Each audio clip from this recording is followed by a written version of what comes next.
Hello, on the screen is a summary of what I will go over in this video. Make sure to watch to the end so you don't miss anything.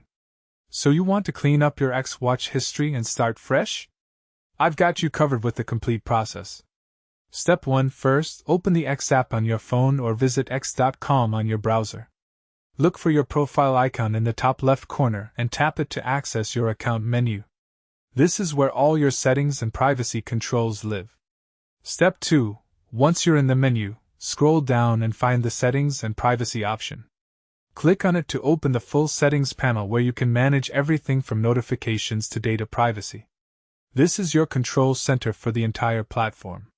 Step 3. Now look for the Privacy and Safety section within Settings. This is where X stores all your history and activity preferences.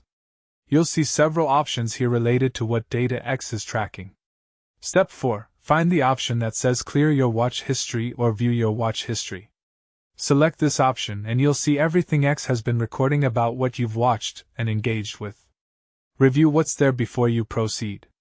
Step 5. Finally, confirm that you want to delete your entire watch history by clicking the Clear button. X will ask you to confirm this action one more time for safety. Once confirmed, your watch history will be completely wiped clean.